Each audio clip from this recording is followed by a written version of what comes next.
Test mic one, test mic, test mic one.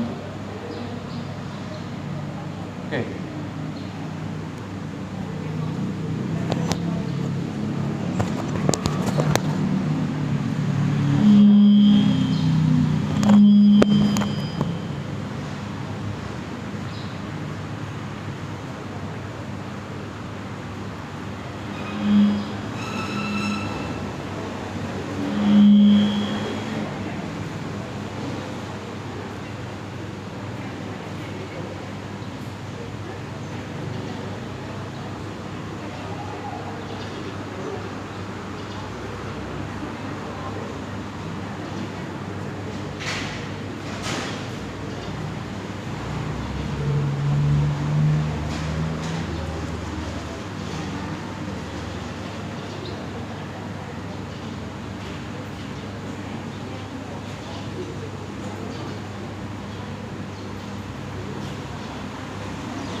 Putusin nila, bukan nyatain.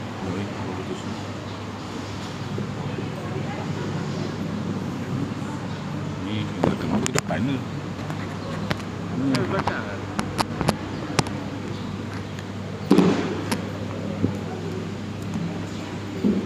Oh, ini cekak lah. Takut.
Assalamualaikum warahmatullahi wabarakatuh.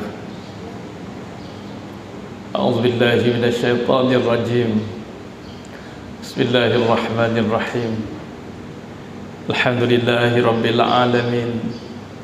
Wassalatu wassalamu ala sayyidil mursalin wa rasulil amin wa imamil muttaqin wa ala alihi wa sahbihi wa man tabi'ahu wa nasarahu ila yaumiddin.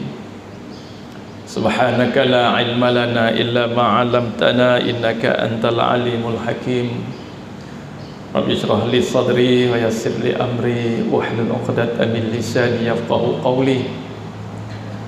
Allahumma salli ala sayyidina Muhammadin tibbil qulubi wa dawaiha wa afiyatil abdani wa shifaiha wa nuril absari wa diyaiha wa ala alihi wa sahbihi wa sallim.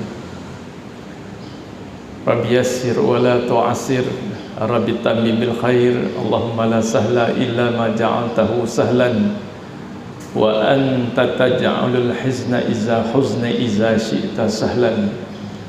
Amma ba'du. Saya muliakan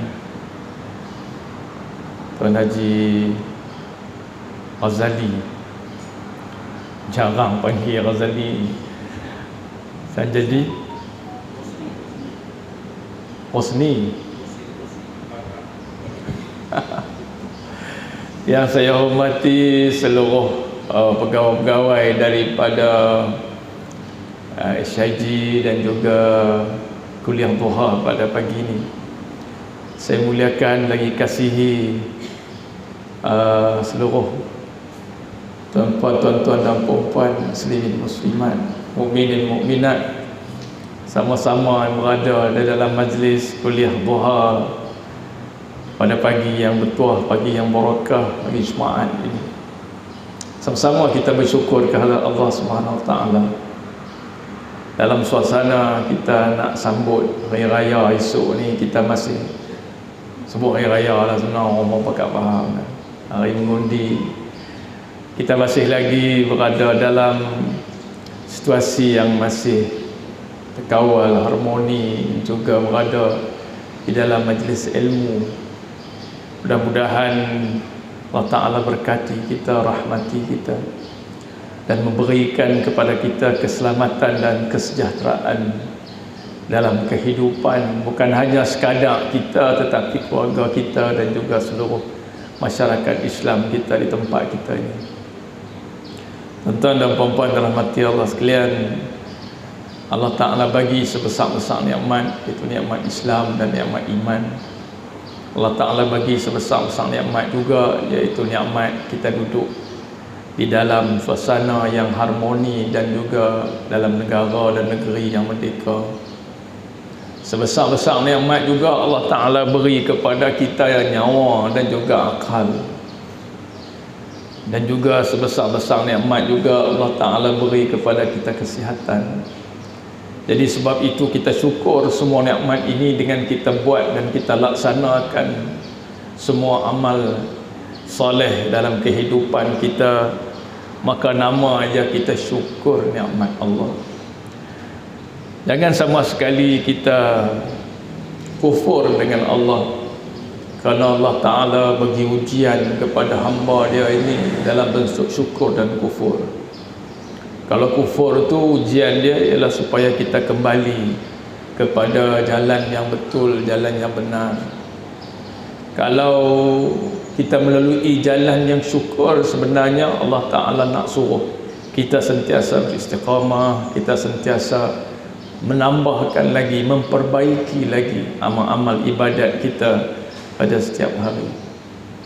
Tuan-tuan dan puan-puan muslim muslimat yang dihormati sekalian, pagi ini marilah sama-sama kita susuri 2-3 peringatan Nabi SAW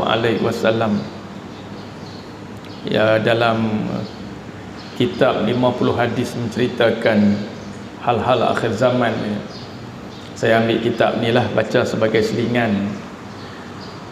Hadis tentang bagaimana Nabi SAW sebut di akhir zaman ini akan hilang satu benda berharga daripada manusia, iaitu sifat amanah.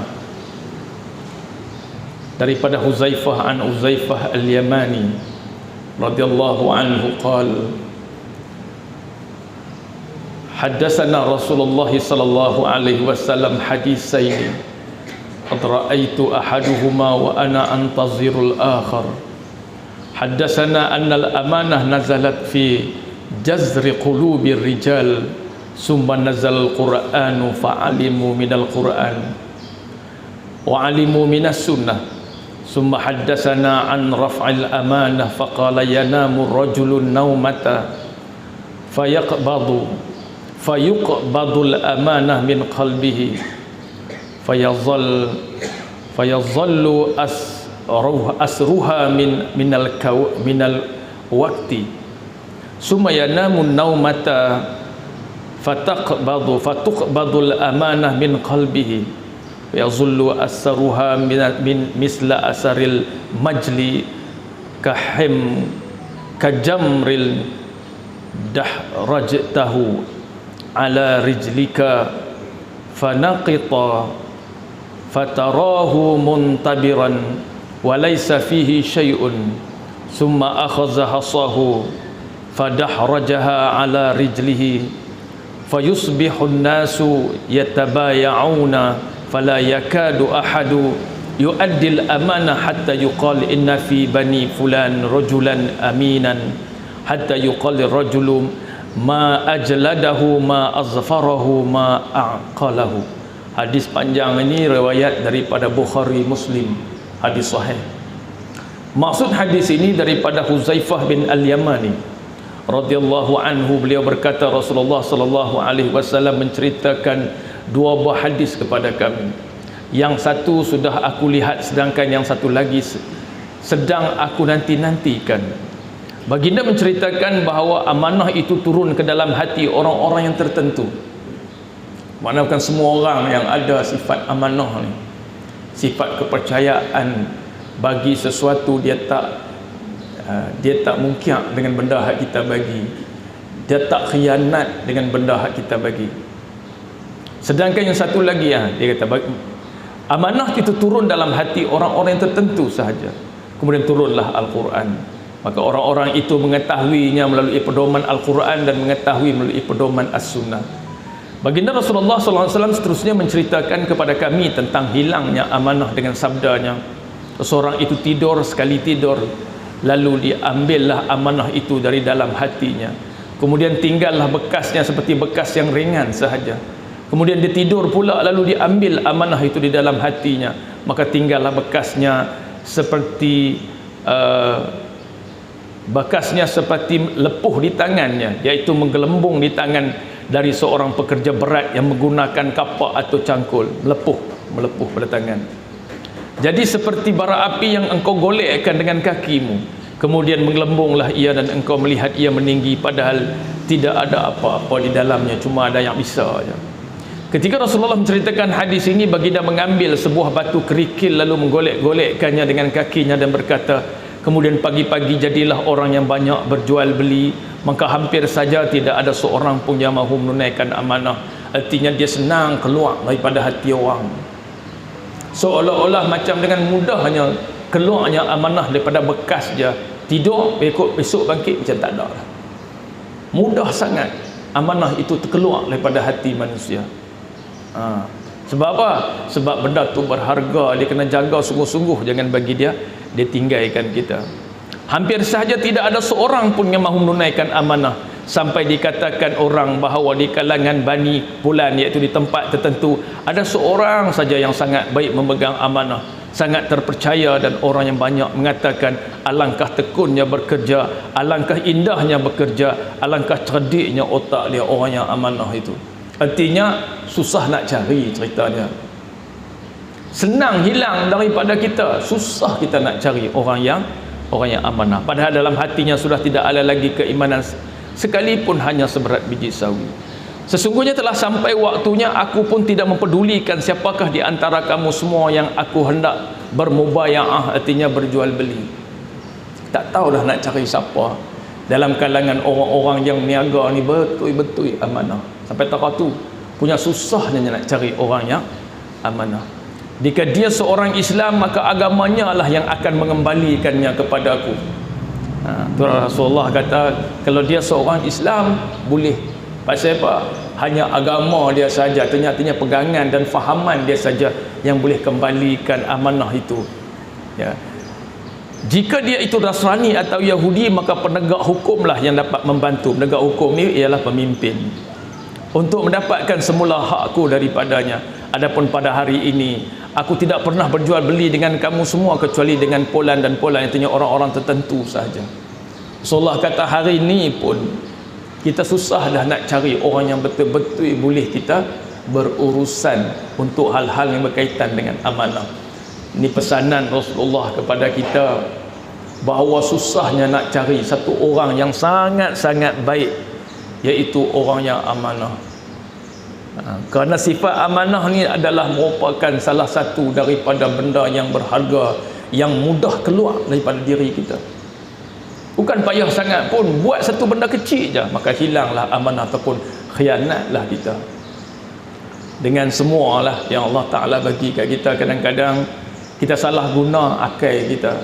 Sebenarnya kita tak amanah. Kita habaq dah kata kita nak guna akal kita ni untuk benda kebaikan, tapi kita tak guna. Mudah aja sangat kita hilang amanah. Mudah sangat kita khianat. Khianat dengan kehidupan kita.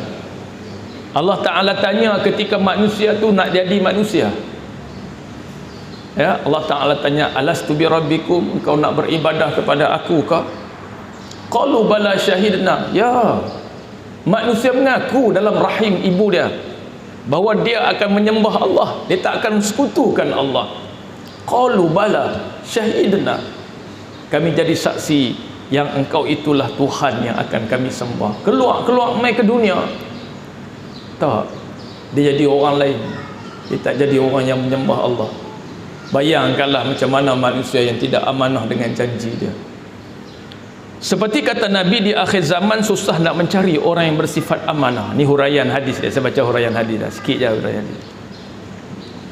Seperti kata Nabi, di akhir zaman susah nak mencari orang yang bersifat amanah. Susah nak jumpa orang yang bersifat amanah. Maksudnya mungkin sahaja orang tidak bersifat amanah, atau susahnya nak cari orang yang beramanah.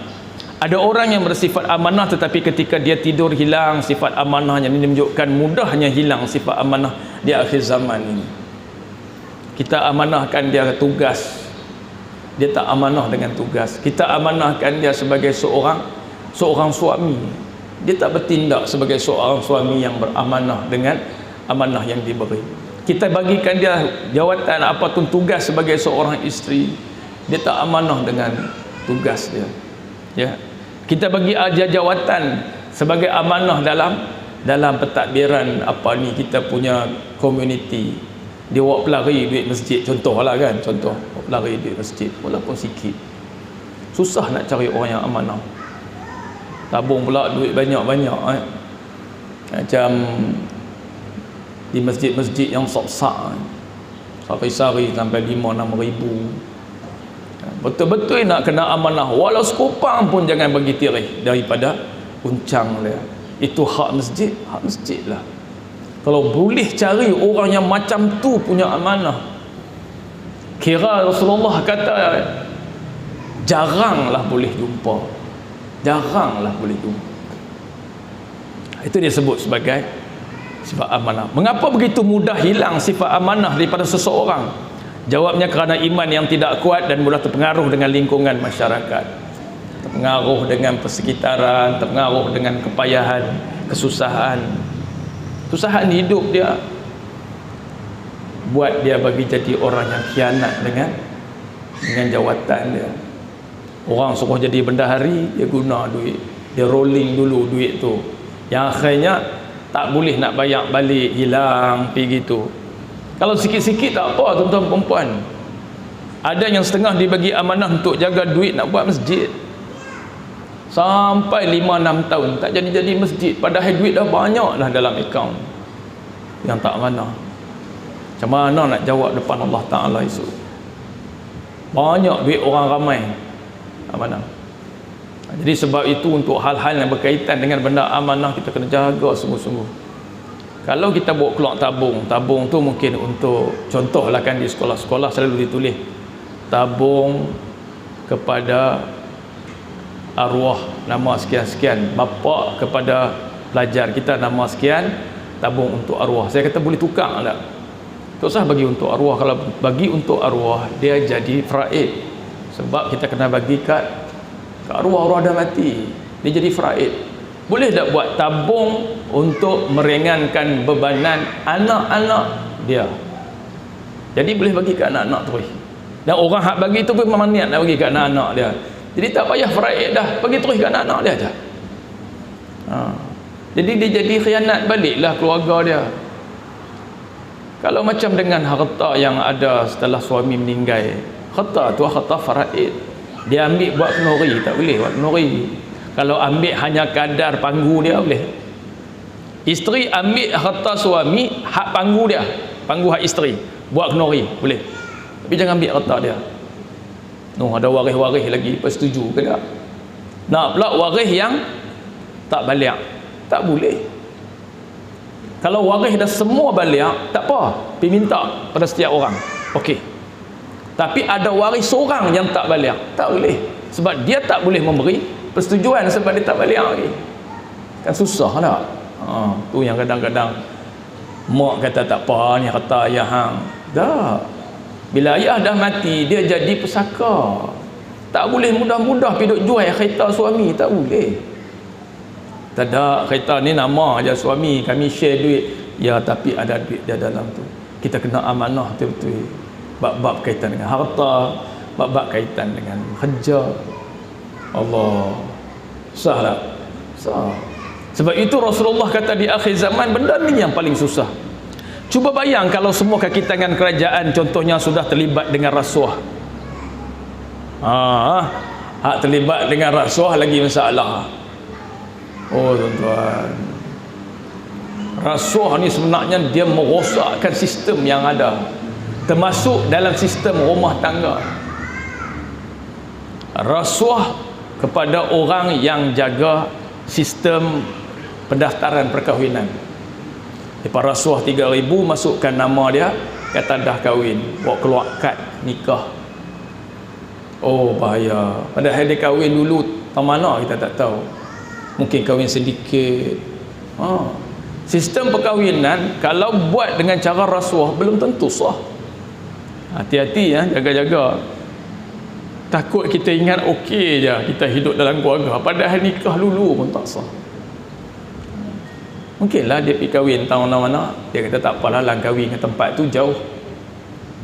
Wali tak duduk kot ni, mungkin wali duduk kot sebelah sana, tak cukup 2 marhalah, kita di sini mungkin cukup. Akhirnya nikah tu jadi tak sah. Hiduplah sampai 5-6 tahun, 7 tahun, anak 3 orang, 4 orang. Lepas pada tu baru tahu kata wali duduk dekat dengan tempat kita kahwin. Tak sah kahwinan itu. Dan kita pula tak daftar. Cuma dengan cara rasuah dapatkan kad kahwin, dapatkan semua. La ilaha illallah. Tapi tak ada lah berlaku macam tu, saya cuma habaq je. Tapi dulu-dulu surat nikah ada. Orang beli surat nikah daripada sedikit. Kahwin sah kata tak?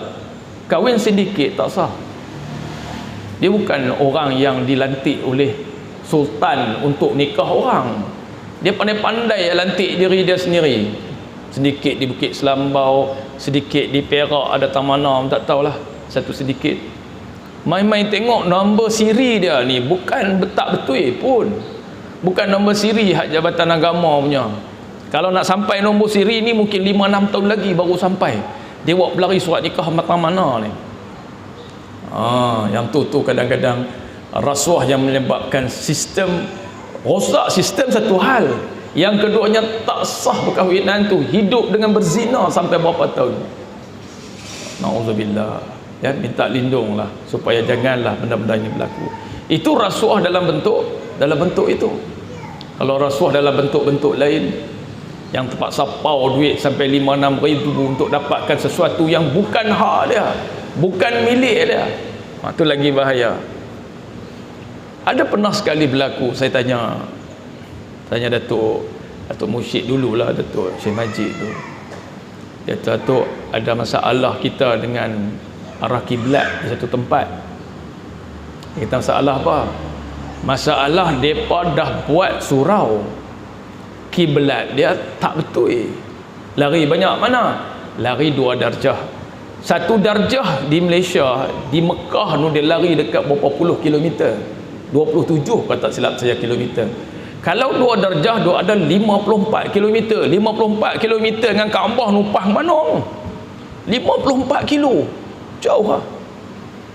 Lepas tu mereka kata boleh tak kalau kami buat bayaran sikit supaya declare dalam surat ni kata dah betul dah. Oi, tak boleh, ni berkaitan hukum. Tok Haji kata hantar balik pasal dah buat. Mai anak yang urus dengan mereka. Benda berkaitan hukum mereka nak bayar duit. Dia kata surau ni harga dalam 100,000 lebih. Mereka nak bagi dalam 20,000 itulah, 10,000 itu. Declare dalam tu kata dah betul. Oh dah.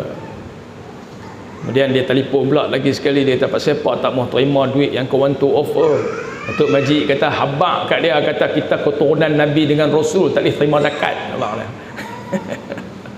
Datuk Mufti abang, kami keturunan Nabi Rasul tak boleh terima zakat. Dia abang. Sekali dialah yang berurusan. Dia minta supaya buat 2-3 plan A, plan B lah. Plan A, tolong runtuhkan mihrab, adjust mihrab tu bagi sama dengan apa ni kiblat. Lepas tu baru bubuh kapet. Habis dah, semua dah buat dah apa ni, bumbung dah buat dah, shilling dah, shilling tak ada lagi, tile tak ada lagi. Lepas tu dia kata tak boleh. Akhirnya depa pasal ubah suai balik supaya dia jadi square balik. Padahal tak besar mana pun. Benda yang berkaitan dengan rasuah, dia nak ubah hukum kiblat tu, dia nak ubah supaya ikut depa. Kalau kita di Langkawi ni tak salah saya 292, depa lari sampai 293, 294. Lepas tu nak minta kita kata betul. Kalau tak ada alat tak apa, dia antara atas cara zon, tapi kita ada alat. Kita pakai batu terat tu, batu terat, batu tu lah, batu untuk tanah, terat tanah tu. Kita pakai hak tu, mana memang betul-betul kena atok bagi betul, tak boleh buat. Bila rasuah menjadi amalan, rosak habis. Orang yang salah jadi tak salah, orang yang tak salah tiba-tiba jadi salah, orang yang tak betul tiba-tiba jadi betul, disebabkan rasuah. Sebab itu dalam hadis Nabi kata yang beri dan terima dalam neraka, ar-rashi wal murtashi finnar. Kemudian ada lagi pecah amanah dan sebagainya. Orang yang jujur dan amanah akan terancam dan disingkirkan. Mereka semua tidak bebas berbuat kerana ada orang yang jujur dan amanah. Mereka takut dilaporkan orang yang amanah dan akhirnya mereka berusaha untuk menjatuhkan atau menyingkirkannya dengan apa cara pun. Sebab dia kata tak boleh rasuah, tak boleh buat cara macam mana, dia jatuhkan orang yang amanah tu. Orang yang betul-betul beramanah, orang yang betul-betul tak khianat, buat kerja betul, mereka singkirkan. Dalam hadis ini dikatakan susah untuk mendapatkan orang amanah di akhir zaman. Kalau ada orang yang dianggap amanah, orang akan berkata di kalangan mereka itu ada orang yang amanah yang sangat tekun bekerja baik dan jujur, padahal dalam hatinya sudah tidak ada lagi keimanan kecuali sebesar biji sawi. Ini maksudnya sudah susah mencari orang yang amanah. Orang yang imannya hanya seberat biji sawi dan sifat amanahnya tidak seberapa, dipandang sangat amanah, punya susah. Dia tu amanah sikit-sikit pun orang kata, oh tara ni dah okey dah. Dan ramai orang yang memperkatakannya kerana dia anggap manusia yang baik. Amanah ini sebenarnya berhubung kait dengan iman. Orang yang imannya kuat sudah tentu akan bersifat amanah. Amanah semua benda lah ya. Orang bagi kat kita amanah, suruh buat sesuatu benda, buat macam dengan hak dia nak. Spek macam dia nak. Kalau tak dapat, maklum je kat dia. Kalau perlu bayar pampasan, bayarlah pampasan. Itu yang kata amanah tadi. Contohnya dia kata nak bayar pampasan sebab hang tak buat macam mana yang dia nak. Bayar pampasan. Kita orang yang amanah. Ya, kita orang yang amanah. Kalau diangkat menjadi pemimpin akan menganggap jawatan itu sebagai amanah. Ya, pemimpin kena anggap jawatan itu sebagai amanah, bukan satu anugerah. Anugerah ni satu hal. Kalau jadi suami, anugerah. Bukan senang nak jadi suami, tapi di sebalik anugerah ada amanah. Tu falsafah dia. Kalau dapat anak, itu anugerah, tapi di sebalik anugerah tu ada amanah yang besar menanti. Macam tu. Di sebalik anugerah ada amanah, ya. Tapi kalau pemimpin belum tentu sebagai anugerah, mungkin itu adalah merupakan amanah yang Tuhan bagi. Nak tahu sejauh mana kemampuan kita. Sebab itu bila kita nak minta sesuatu yang berkaitan dengan kepimpinan, sama ada nak jadi jawatan ke, nak minta kerja ke, doa aja ke Allah Ta'ala, ya Allah, kalau seandainya kerja ini baik bagiku dan tak jadi fitnah, Engkau berilah ya Allah. Kalau tak, Engkau atukkanlah kerja yang mana yang sesuai untuk aku. Doalah selalu macam tu. Anak-anak nak kerja, ya Allah, kalau jadi guru tu baik bagi dia, Engkau beri mudahlah. Jadi kalau tak baik bagi dia, Allah tak atuklah mana yang sesuai untuk dia. Kita pun macam tu juga kalau nak naik pangkat. Minta ya Allah, kalau seandainya jawatan naik pangkat ni sesuai bagi aku, Engkau berilah ya Allah. Kalau tak sesuai bagi aku, ya Allah, Engkau atuklah mana yang sesuai untuk aku. Pasal apa? Takut naik pangkat nanti kita duduk di tempat yang mungkin ada masalah, makan rasuah 20,000, masuk penjara 20 tahun tak guna. Baik duduk di jawatan kita lah, bagi-bagi. Kita tak tahu nak main ke depan tu macam mana, rebah banyak duk main, kita tak tahu. Tiba-tiba tersangkut dengan benda-benda yang berkaitan dengan masalah rasuah, masuk penjara sampai 2-3 tahun. Allah, habis jawatan-jawatan pun terbang. La ilaha illallah. Dulu duk kerja dengan kita elok-elok, tiba-tiba nak naik pangkat pergi duduk sana, tiba-tiba jadi masalah. Minta dulu ke Allah Ta'ala, ya Allah, kalau seandainya jadi baik bagiku, Engkau berilah ya Allah. Kalau tak baik bagiku, Engkau atuklah mana baik untuk aku. Macam itulah juga orang meminang anak-anak kita. Ya Allah, kalau seandainya dialah menantu yang baik, Engkau berilah ya Allah, baikkan untuk mereka. Kalau seandainya dia bukan yang baik, Engkau atuklah mana baik untuk dia. Tiba-tiba jadi elok, tak apalah. Mai ke depan kalau jadi apa-apa kita redha lah, sebab kita dah minta yang terbaik. Ada juga terbaik untuk masa depan untuk anak-anak kita. Bagi kat dia contoh tauladan. Ada juga kahwin sampai 20 tahun, 30 tahun, lepas tu pisah. Kita pun heran, punya lama lah kahwin, anak besar lah, tiba-tiba pisah. Kononnya tak serasi. Tak boleh terima kot tak serasi ni. 30 tahun tak serasi ke? Dia kata setelah 30 tahun baru tahu kata tak serasi. Tak kot, ada pasal lain kot. Dia kata tak ada jodoh. Dah tahu kata tak ada, sambunglah sikit. Dia nak kata apa? Dia kata kat kita tak ada jodoh, saya dah buat macam mana? Dah tahu kata tak ada jodoh, sambunglah sikit. Sambung ni. Umur sampai 50 lebih dah. Saya kata awaklah jadi macam ni. Dia kata tak serasi. Tak tahulah, saya tak boleh terima lah, saja saya lah. Lepas tu sebenarnya itu adalah antara dia jadi macam dengan iktibar dalam kehidupan. Kehidupan ni dia abstrak, dia unik, dia ada macam-macam iktibar yang boleh kita ambil. Jangan lah ni kita okey lagi, mai ke depan kita tak tahu macam mana. Cuma kita minta Allah Ta'ala sentiasa pelihara, jaga rumah tangga, kehidupan dengan rasa selesa. Sebab manusia ni dia ada satu benda yang berubah, nama dia hati. Isteri macam tu juga. Hari ni mungkin dia selesa dengan kita suami, okey. Satu hari nanti Allah Ta'ala ubah hati dia. Tak tahu macam mana dia tak suka. Kita pun heran, dulu okey je depan dua orang. Tak mau, tak ada apa. Dia kata ustaz masih macam dulu. Saya pun cuma kerja tak macam dulu lah. Kerja saya pun dah makin menurun dah lah, dah tua-tua. Mula okey tak okey, last sekali pisah. Kita kata yalah, benda ni benda yang pelik, tapi boleh berlaku. Dia tahu bahawa jawatan merupakan amanah dan akan dipertanggungjawabkan di hadapan Allah Ta'ala.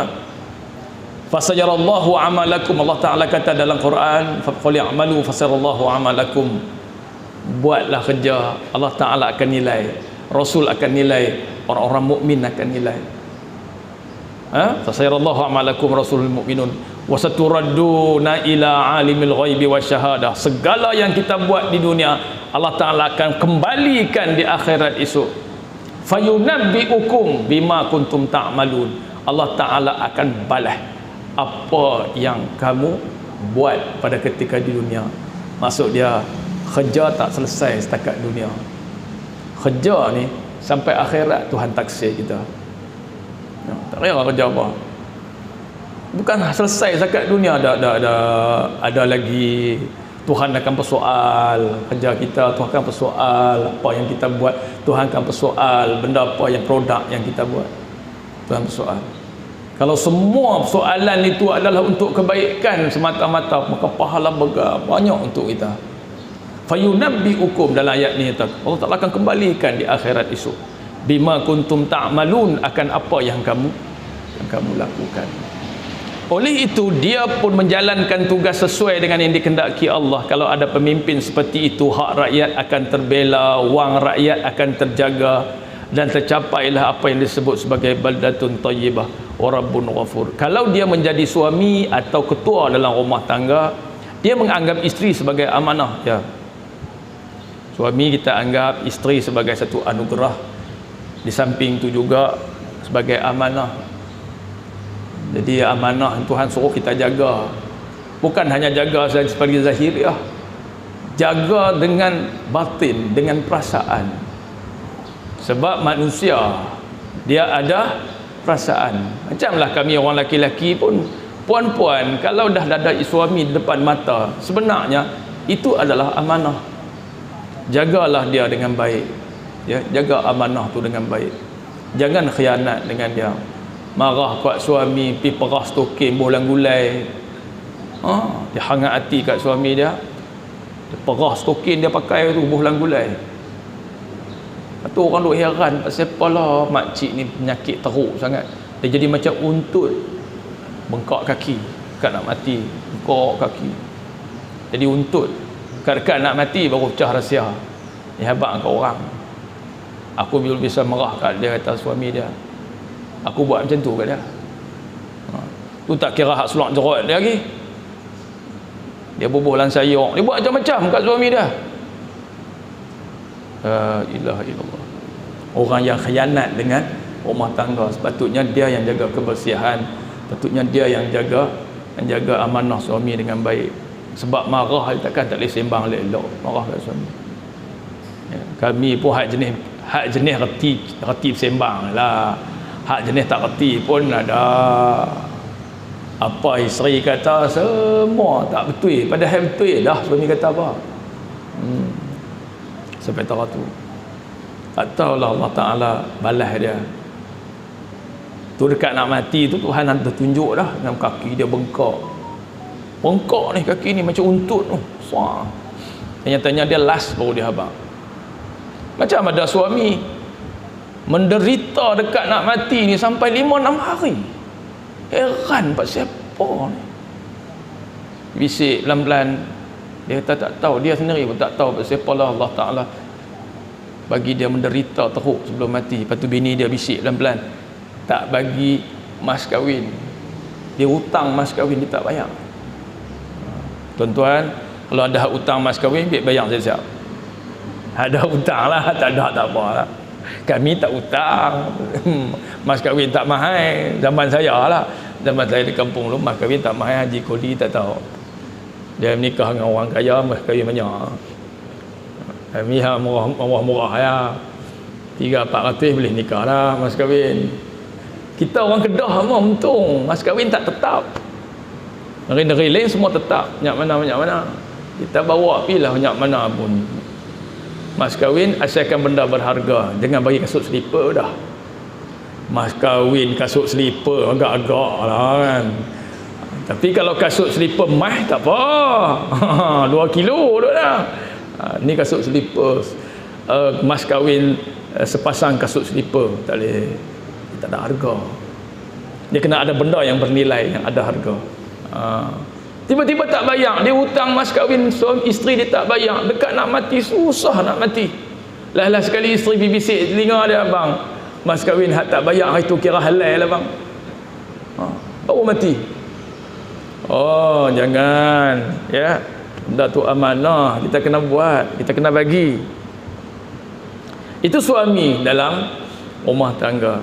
Isteri pun jangan duk buat. Kalau biasa buat apa-apa benda yang khianat dengan suami, kalau patut abang, kalau tak pun minta ampun lah daripada Allah. Ada orang tanya, dia tipu suami dia sebelum kahwin dulu, dia tak ada anak dara lagi dah. Dia biasa dah bersetubuh dengan satu orang lelaki sebelum dia kahwin. Boleh tak dia nak abang kat suami? Saya kata agak-agak kalau suami tu jenis orang open-minded lain. Kalau suami tu jenis orang yang berkira, kalau kamu habaq, sekira-kira keluarga nanti akan selera. Engkau tobatlah dengan Allah, kata. Tobat dengan Allah. Adakah dia dianggap khianat dalam perkahwinan? Sepatutnya dia kena declare kata dia janda. Sebab dia biasa dah bersetubuh dengan laki-laki lain. Dia bukan nak darah lagi dah. Tapi kalau dia habaq kata dia janda, jabat agama minta surat cerai. Mana nak ada surat cerai? Nikah tidur dengan orang macam tu ya. Saya kata ikutlah, itu saya punya pandangan. Nak habaq lah ustaz, saya tipu dia, saya tak kena darah dah waktu saya kahwin dengan dia, tapi saya declare sebagai anak darah. Suami tahu tak tahu, dia tak tahulah dia nak corona, dia mana dia tahu dia nak darah tak darah. Tanya nak berapa orang, tanya nak 2 orang. Kalau tak patut abang, sabar, kau tobatlah dengan Allah Ta'ala. Cerita ni senyap macam tu lah. Kalau Allah Ta'ala nak keluarkan balik, mungkin bekas laki-laki hak tidur dia main cerita ke apa, Allah alam. Biar harap Allah Ta'ala jagalah rumah tangga dia. InsyaAllah jaga. Engkau jangan khianat dah dengan suami. Jangan khianat dengan suami. Takut Allah Ta'ala nak balas lah ni di dunia, dia balas siap-siap. Tu macam hak cerita kata dia peras token dia abuh dalam gulai, dia marah kat suami, tak salah dia buat minta nanya kat dia macam tu. Tu kira hak peras token, anu hak peras orang sepeda abuh lagi teruk. Dia hangat hati kat lelaki dia. Ya, bukan buat macam tu cara dia. Ya. Bangkit tengah malam, sujud betul-betul dengan Allah Ta'ala, doa mayang hajat, minta Allah Ta'ala lembutkan hati suami ke, minta Allah Ta'ala bagi suami tu jadi baik dengan dia ke. Jangan nak buat benda-benda macam tu. Tak tahu siapa dia petua kat dia, Allahu a'lam dia tak. Jangan nak buat. Ya. Isteri sebagai amanah, anak sebagai amanah, harta sebagai amanah. Begitu jugalah dalam tugas dan kesempatan yang lain. Kalau dia menganggapnya adalah sebagai amanah, dia akan menjalankan tugasnya dengan baik. Orang bagi jawatan kat kita dalam masjid, kami lantik ustaz jadi tu imam dalam masjid ni, buatlah amanah. Tengok spesifikasi tugas apa nak kena buat. Bab-bab kaitan dengan kematian, dia kena buat arrangement kematian. Okey, lagi apa dia lagi, bab-bab nikah kahwin, bab-bab kaitan dengan masalah anak karya. Jangan tinggal anak karya. Masalah anak karya kita kena settle. Tak boleh minta tolong siapa yang boleh tolong. Anak karya memerlukan kita. Kalau kita tak ada, pass baton kat siapa-siapa yang boleh tolong. Mungkin Tok Bilai kat Tok Siak kat siapa-siapa orang yang dihormati dalam kampung tu kan. Siapa betul boleh tolong saat saya nak tinggal, saya nak umrah. Kerana kita ada pegang benda-benda yang berkaitan dengan amanah. Tuan-tuan dan dirahmati Allah sekalian, itu hadis yang pertama. Hadis yang kedua yang berkaitan dengan umat akhir zaman ini ialah berkaitan dengan susahnya nak mencari rezeki yang halal. Tak susah sangat kot cari rezeki halal, susah betul-betul nak cari yang halal ni ya. Nabi SAW bersabda, hadis daripada Anas bin Malik radhiyallahu anhu, ya'ti 'alan nasi zaman la tutaqul ma'ishah fihim illa bima'siyah hatta yakdhibu ar-rajulu wa yahlifu fa iza kana dhalika az-zaman fa 'alaikum bil harabi. Qila ya Rasulullah wa ila ainal harabu, ila Allah Ta'ala wa ila kitabihi wa ila sunnati nabi. Hadis daripada Anas bin Malik. Akan sampai masanya, kata Nabi, kepada manusia yang mana mereka tidak sanggup lagi mencari hasil kecuali dengan jalan maksiat. Tak ada cara dah nak cari satu kerja dan juga rezeki, melainkan cara dia banyak bercampur aduk dengan perkara-perkara maksiat. Itu yang takut sekali tu. Sampai tak tahu dah nak buat kerja macam mana. Boleh katakan semua kerja ada unsur-unsur maksiat. Nak niaga pun, kok mana pun, borang nak minta nak niaga pun kena cari dengan jalan underwater. Kena pergi cari, kalau tidak tak dapatlah borang kat kita. Borang tu hanya dibuat oleh orang-orang yang tertentu saja. Nak ambil borang tu pun kena bayar banyak kat dia sebagai duit sogokan. Tak tahulah, tu mula tu. Ada orang yang dengan duit maksiat dia berniaga. Start mula-mula dia dapat duit yang dia dengan cara yang haram lah. Dia dapat duit dengan cara yang haram. Kemudian dia mula berniaga, maju perniagaan dia, sampai satu masa baru dia teringat asal usul duit yang mula dia berniaga adalah daripada benda yang haram. Jadi apa duit tu? Perniagaan dia sebanyak, perniagaan dia banyak benda-benda haram. Jadi hak tu yang Rasulullah kata susah nak cari penghasilan di akhir zaman dengan jalan yang tiada maksiat, sehingga orang akan berbohong dan juga berani bersumpah. Kata Nabi, sehingga orang akan berbohong dan berani bersumpah. Kalau sudah sampai zaman seperti itu, hendaklah kamu lari. Ada yang bertanya, ya Rasulullah, ke mana hendak lari? Fa iza kana dzalika zaman fa alaikum bil harbi. Hendaklah kamu jauhkan diri. Maka baginda menjawab, larilah kepada Allah, larilah menuju kepada kitab Allah dan juga sunnah para nabi, sunnah nabinya. Hadis riwayat Imam Dailami. Susah nak cari benda halal. Sebab itu ada orang kata benda yang betul-betul bersih halal ialah mas kahwin dengan duit zakat. Dua tu je yang paling bersih yang kita tahu. Mas kahwin yang diberi kepada suami kepada isteri, hak itulah yang paling bersih yang kita tahu. Dan yang kedua, zakat yang diberi. Zakat ni memang duit bersih lah, kita tak boleh elak lah. Duit yang memang bersih daripada jabat zakat ataupun daripada orang, dia ambil duit bersih itu, dia bagi kat kita. Saya sampai lah tak pernah terima zakat, tuan-tuan. Tak pernah terima zakat. Orang bagi pun saya tak boleh ambil. Masa di sekolah dulu ada seorang orang cikgu kata kat saya, dia kata ni duit zakat 300 pun nak bagi kat hampa, dak hampa makanlah, hampa besar-besar esok belum tentu hampa boleh makan zakat. Kami tak faham dia kata apa. Dia pergi makanlah duit dia bagi tu 300 tu bulan puasa, makan duit tu lah, baru tahu susahnya nak dapat duit yang paling bersih, duit zakat. Kalau anak-anak kita mengaji, walaupun kita senang, walaupun kita kaya, tapi anak-anak kita nak mengaji, boleh dapat duit zakat sebab dia dalam sabilillah. Dia dalam sabilillah, dia boleh terima duit zakat. Jadi bersihnya duit itu, ya. Dalam perbahasan dikatakan bahawa tidak peduli cara untuk mendapatkan zakat, sama ada dengan cara halal atau haram. Tegasnya orang tidak takut mengambil harta dengan cara yang haram. Ketika itu akan meluaslah harta yang haram.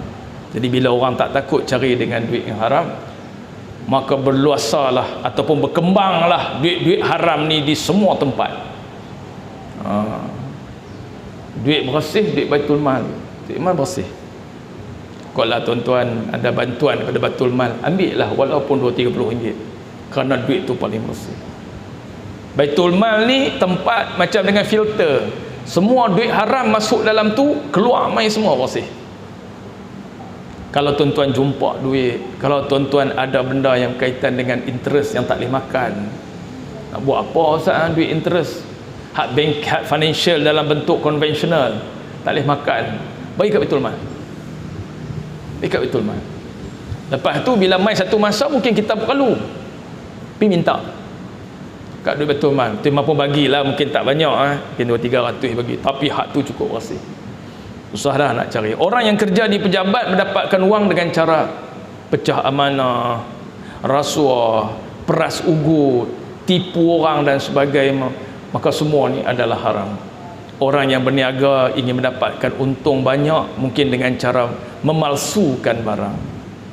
Susah nak cari. Kalau yang betul-betul tak tipu, dia kata di akhir zaman orang memalsukan barang, sorok barang supaya bila tak ada barang di pasaran dia boleh naik harga, mengurangi sukatan dan timbangan. Ya, mungkinlah dulu ni musim PKP dulu ya, stok coklat ada sini je, tak lain tak ada. Tapi masa tu harga coklat duk teratur ke? Tak tahu. Stok coklat tak ada masa tu. Seluruh belah darat tu tak ada lah coklat. Nak cari HIG ya. HIG ada stok coklat. Kita duk tengok rokok kalau mana nak tahu coklat hak sebelah sana harga dalam RM5, main tani RM7, tak ada. Main tani pun harga RM5 ke. Kerana dia tak ambil kesempatan lah. Hatu yang kata orang sorok barang, hatu masalah orang sorok barang. Ni masalah barang di pasaran tak ada. Tiba-tiba kita saja yang monopoli barang tu, terletak dengan harga yang bukan-bukan. Ya. Hilang dah dia punya kebaikan dia. Ada yang mendapatkan wang dengan cara mencuri, menipu, melacur diri, bahkan ada yang menjadi pembunuh bayaran. Na'udzubillah. Kira penulis buku ni tahulah. Ada orang yang sanggup menjadi ambil upah bunuh orang semata-mata kerana nak cari kehidupan. Banyak pula tu bagi dia. Kali bunuh orang dapat 10,000, 20,000. Sampai nyawa orang dah tak jadi nilai. Rezeki yang haram. Akan sampai masanya orang tidak sanggup lagi mendapatkan wang kecuali dengan cara maksiat atau menyalahi ketentuan syarak. Itulah yang paling takut di akhir zaman. Orang sanggup buat apa saja. Celah-celah tu pula ada pula orang buat keluar fatwa. Kalau siapa yang susah nak cari duit, harus dia melacur. Contohlah kan, contoh ada orang buat keluar fatwa tu ke dia kata tak ada cara lain lah, melainkan cara ni saja yang ada. Macam kisah di dalam kitab Jawharul Mawhub yang baca di Masjid Temoyong dulu kan, ada satu orang perempuan di sebelah rumah dia tu ada seorang laki-laki kaya lah, kerja duk buat besi. Masa tu dia kaya, lantaran yang senang. Kemarau dah bermula sampai sebulan lebih dah. Makanan di rumah perempuan tu semakin tak ada. Kemudian sikit demi sikit habis dah makanan dia. Setelah hampir 2 hari dia dengan anak-anak tak makan, dia pilah minta di rumah sebelah, rumah orang kaya laki-laki tu. Dia suami tak ada. Dan laki-laki tu pun duk simpan hati kat dia lama dah, dia nak perempuan ni. Tapi dia bukan nak dengan cara kahwin. Dia nak perempuan ni lacurkan diri untuk dia. Artinya jadi perempuan simpanan dia. Perempuan tu main ke rumah minta daripada laki-laki tu.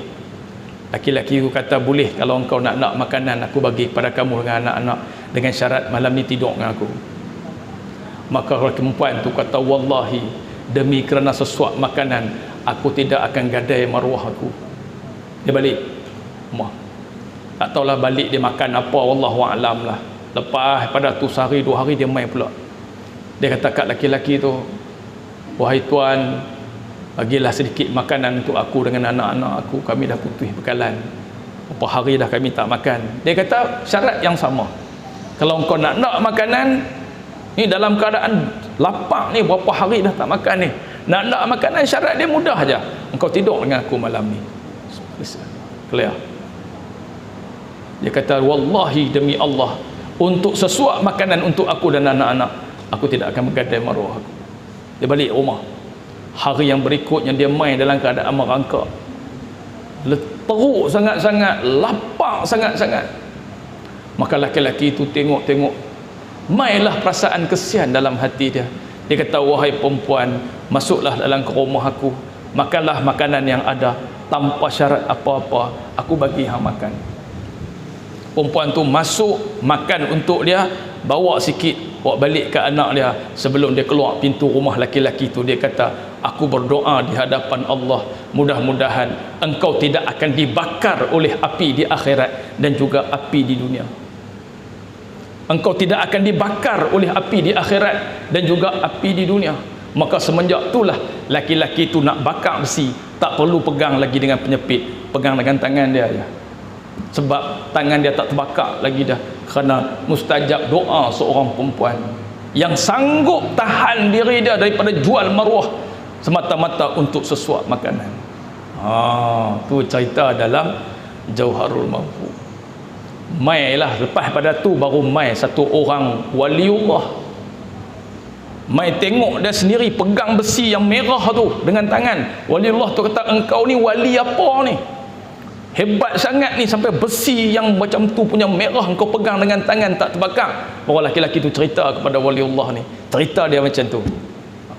Seorang wanita yang sanggup menjaga maruah diri dia dalam keadaan terlalu lapar pun dia takkan jual diri dia.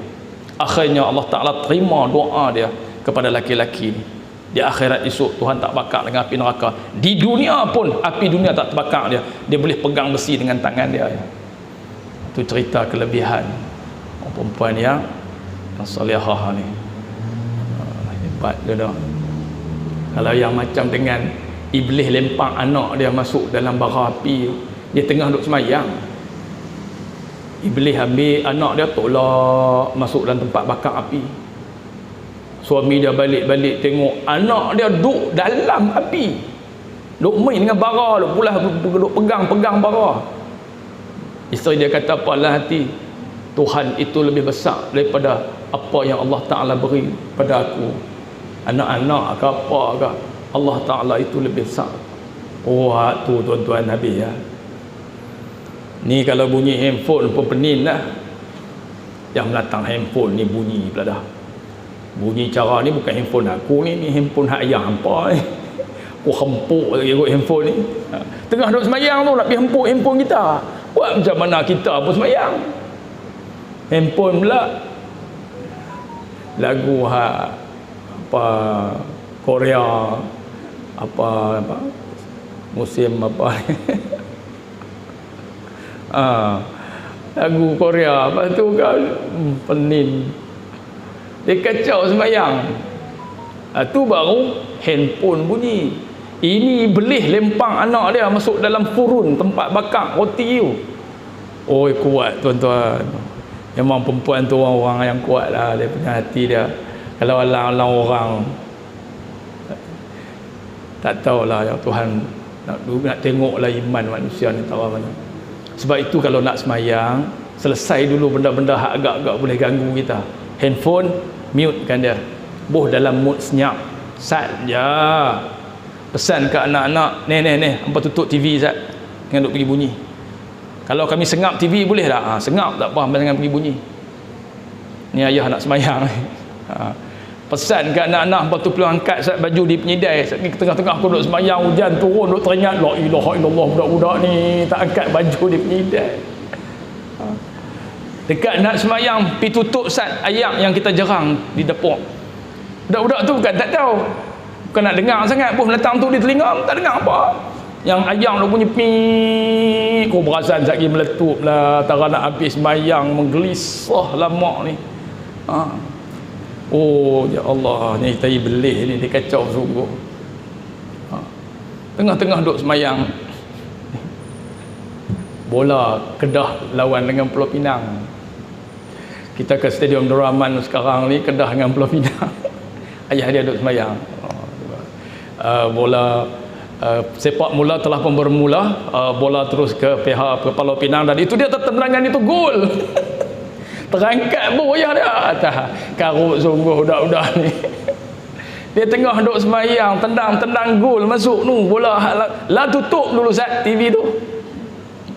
Kadang-kadang ni hak kecil-kecil ni pun, Umi duduk semayang, Siti Nurhaliza. Dia tahu dah Umi dia dengan lagu Siti Nurhaliza, kalau pak tu buka Siti Nurhaliza pula dah nak menyanyi lagu Cindai yang mak dia kata karut sungguh budak-budak ni. Nak tengok mak dia boleh pi tera mana apa semayang 4 kelai lah. Ada ganggu kita. Jadi sebab itulah clearkan dulu TV untuk Sat je 5 minit je Umi semayang, tutup Sat. Abang tu Radio tutup Ustaz. Lepas tu pergi tengok Ustaz ke baju di penyedih, hampa angkat siap-siap, takut-takut hujan tengah duduk semayang ganggu. Ayam, makanan di dapur, siapa yang tak makanan apa semua tutup api Ustaz. Lagi hampa duk kalut-kalut langsung tak pergi angkat, meletup lagi. Pada lagi kacau bagi pintu tutup Ustaz. Jadi kita clear semua, semayang kita tenang, jangan ganggu lah. Kita nak semayang susah kita nak dapat khusyuk dalam semayang hari ni, susah. Kalau boleh pi sampai 70% pun tak apa dah. Bukan kata tuan-tuan je, sama dengan saya hak cakap pun. Tengah-tengah duduk semayang, cicak di ligan depan kita. Yang datang cicak ni pun tak ada tempat lain nak ligan. Depan aku juga yang dia duduk ligan. Kita duduk agak dah, hak belakang tu berasan jantan berasan. Depan tu. La ilaha illallah. Cicak duduk ligan depan kita. Aku tak apa lagi. Tengah duduk semayang di masjid. Kawan tu pakai baju cat tayar kereta. Mungkin anak dia kerja kat Sam Tire ke mana kan. Baju dia belakang tu ada tayar kereta Sport Rim 17. Ya, duk kira Sport Rim belakang kawan tu, ni Sport Rim ni 17 ni rasa ni. Tayar apa? Continental. Duk baca hak belakang kawan tu, baju t-shirt belakang kawan tu. Makruh tuan-tuan perempuan pakai baju hak jenis lokis-lokis macam-macam di belakang waktu semayang. Makruh, pasal ganggu orang belakang. Termasuk perempuan pun. Jangan ada tulis-tulis apa kat telekung apa semua, ataupun baju hak kita pakai di dalam dah tulis macam-macam. Telekung tu nipis. Kawan belakang duk baca. Nampak tak nampak apa dia? Family Day. Hari keluarga. Tok Yah, Tok Mah. Geng-geng depa ni perasaan ni. Baju dah perempuan tu pakai di dalam tu kan, di luar ni baju telekung, hak dalam tu ada tulis macam-macam. Kau hak belakang tu duduk mengeja lah kan. Tuan-tuan boleh pi tak semayang 70%, 80% syok-syok? Kalau boleh pi tu kira kuat. Tapi kalau boleh pi 100% khusyuk dalam semayang, kira kuat. Tengah duduk semayang ni kadang-kadang diganggu kita. Bukan gangguan besar-besar, gangguan kecil-kecil macam tu. Tu tak kira hak yang apa kalau jengking lalu kat depan ni. Kalau jengking hak kecil buat warna merah dik lalu. Kalau dia main naik kat kaki aku perasan awak macam mana saya biasa sekali kalau jengking je lah. Kalau dekat lipas tu mungkin dia tak main. Kalau jengking dia lalu kat depan ni dengan ekor tu terangkat tu, lalu masuk bawah rostrum lah tepi tu. Tempat dia banyak orang tu. Habis-habis sembahyang baca doa apa semua, bisik kata imam, tu imam tolong angkat sat rostrum. Ada kalau jengking kecil dia lalu kat tu, takut dia patah balik sat gitu imam jadi imam. Dia main kat tu imam, dia naik kot kaki, dia pergi ketik tak mana-mana. Tak kalau jengking ni pun kadang-kadang cerdik ke, dia tak ketik tak kaki, dia berhenti tang stesen mana-mana, dia ketik tang tu la ilaha illallah. Selok tu imam. Iyyaka orang belakang pun subhanallah. Tu imam tak boleh cakap. Kalau jengking ketik iyyaka bunyi tu habis. Jangan. Pi buang. Dia pun prosah untuk bilan datang pun keluar.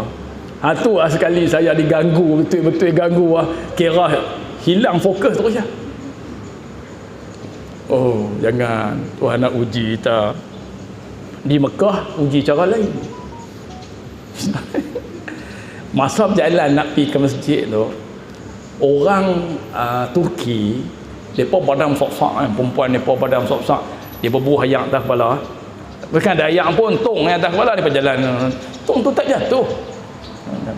Tengok tak pakai kasut. Bukan pakai kasut, kaki depa tu dah jadi kematu. Bila dia pijak,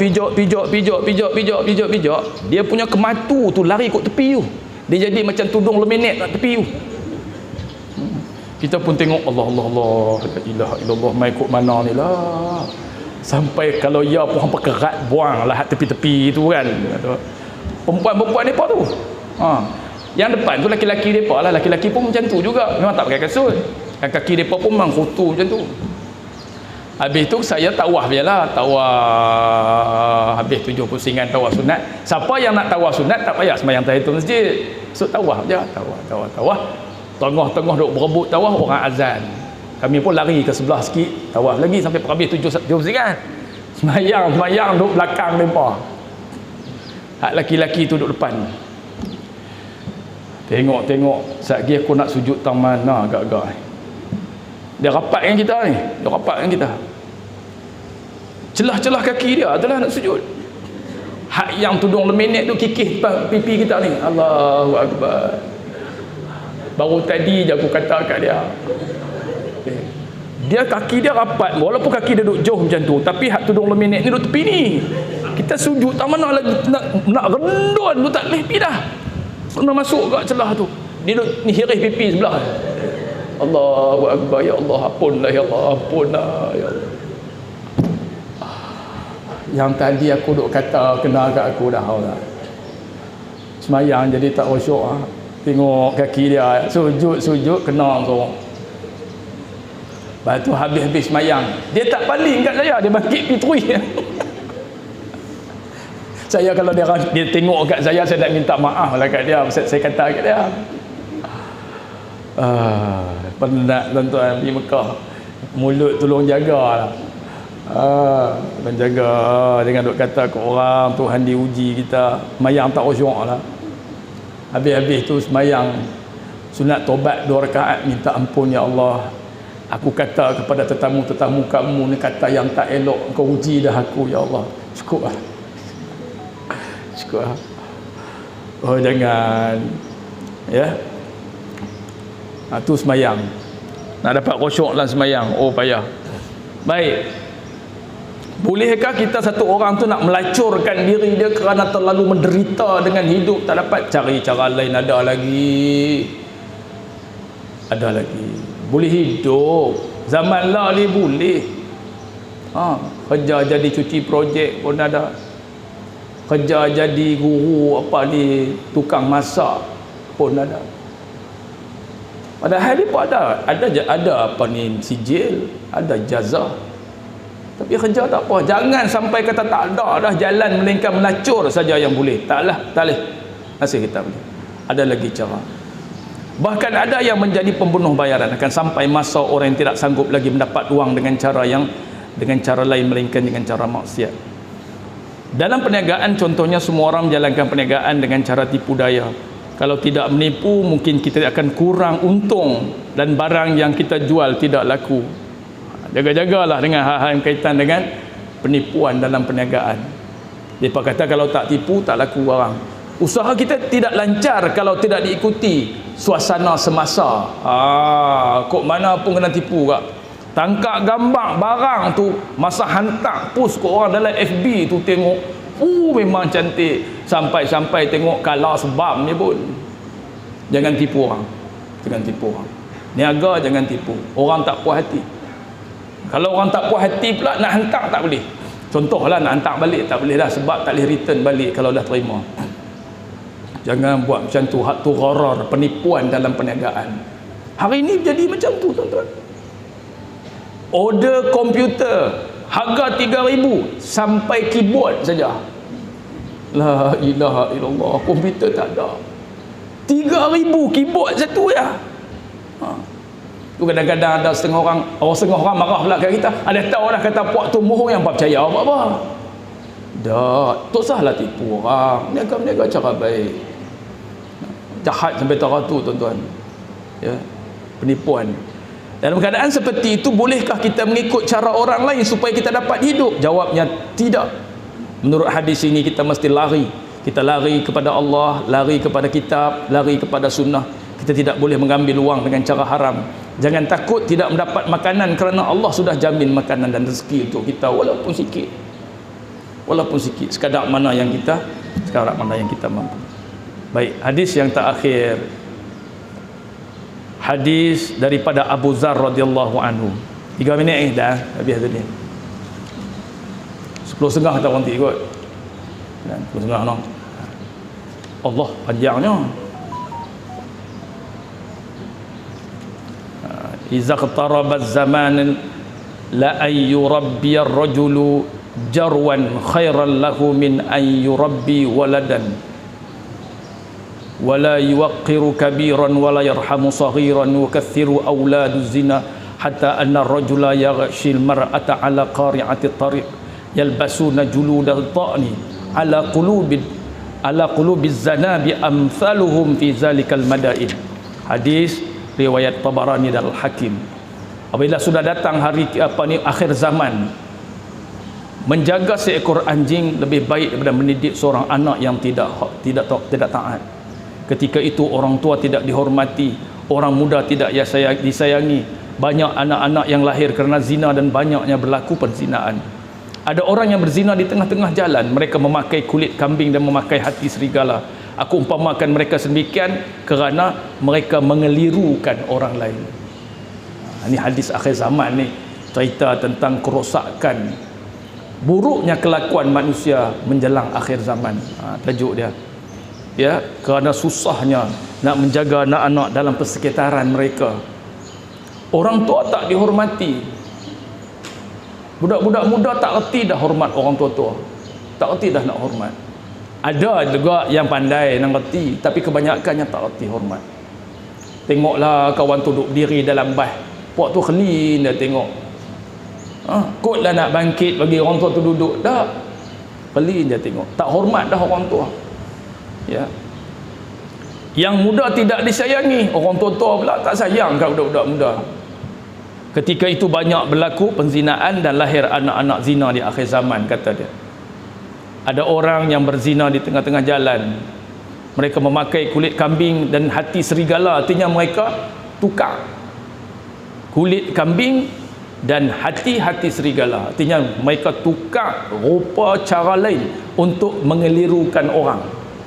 Jadi orang jadi keliru, lepas ni nikah ke tak nikah ni. Macam itulah ibaratnya di akhir zaman. Satu hadis terakhir, uraian dia agak panjang, tapi itulah antara hadis yang ketiga yang disebutkan sebagai peringatan Rasulullah sallallahu alaihi wasallam tentang ahwal atau keadaan yang berlaku di akhir zaman. Yang pertama, jadilah orang yang amanah, kerana amanah susah sangat nak cari. Yang kedua, carilah harta yang halal, kerana susah sangat nak cari harta yang betul-betul bersih dan halal. Ya. Dan yang ketiga, jagalah perlakuan, akhlak, tingkah laku, kerana susahnya nak didik anak-anak di akhir zaman. Sampai umur 5 tahun kita dah tak boleh kata jangan kat dia. Anak dia nak tablet, sebab tablet yang dia pakai rosak contohnya. Umur dia baru 6 tahun, 5 tahun. Seorang ayah tak berani kata tak bagi. Nak kata jangan, tak berani. Bayangkanlah anak tu setelah berumur 16 tahun. Anak umur 5 tahun pun kita tak boleh kata tidak. Macam mana anak pula sampai umur 15 tahun, 16 tahun. Macam itulah sukarnya kita mendidik anak-anak di akhir zaman. Jadi kalau nak bentuk mereka, bentuklah daripada awal dan sampai besar. Dah jadi buluh dah. Dah payah dah nak lentuk. Itulah kata Nabi SAW. Maka sebab itulah kita kena hati-hati, jaga-jaga, sentiasa berwaspada, sentiasa berdoa, minta bantuan daripada Allah Ta'ala supaya Allah Ta'ala bantu kita di saat kita senang, di saat kita susah. Bila dapat bantuan daripada Allah Ta'ala, laluan yang kita lalui ini semua saja elok aja. Allah Ta'ala atur yang terbaik untuk kita, insyaAllah. Terima kasih kepada pihak SIG, terima kasih kepada tuan-tuan perempuan. Tadi kami duduk sembang, dua orang kata dekat raya ni perasan tak ada orang apa. Rupanya dataran SIG ilmu di Langkawi ni tak pernah kecewa lah. Ramai tuan-tuan, sebenarnya ramai lah. Dan juga ada rekaman dan sebagainya. Ampun maaf salah dan silap kalau ada terkasak bahasa dan sebagainya, terlanjur bicara, dan selamatlah melaksanakan tanggungjawab berhari raya esok. Esok kan? Esok di Langkawi lah, di Langkawi. Dan saya pun akan balik sampai ke Kulim, sebab saya tak ubah dia punya tempat mengundi, kena balik ke Kulim. dan mudah-mudahan kita dirahmati Allah, diberkati Allah, dan Allah Ta'ala berilah pimpinan di dalam kehidupan dan juga di dalam diri kita insya-Allah. Amin. Al-Fatihah. Bismillahirrahmanirrahim. Alhamdulillahirabbil alamin arrahmanirrahim maliki yaumiddin.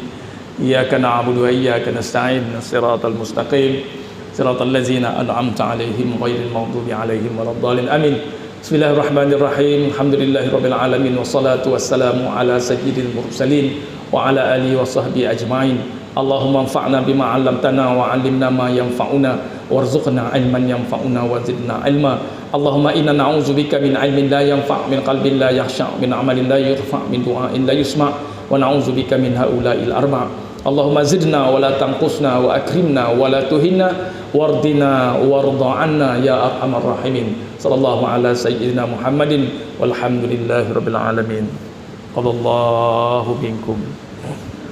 Assalamualaikum warahmatullahi.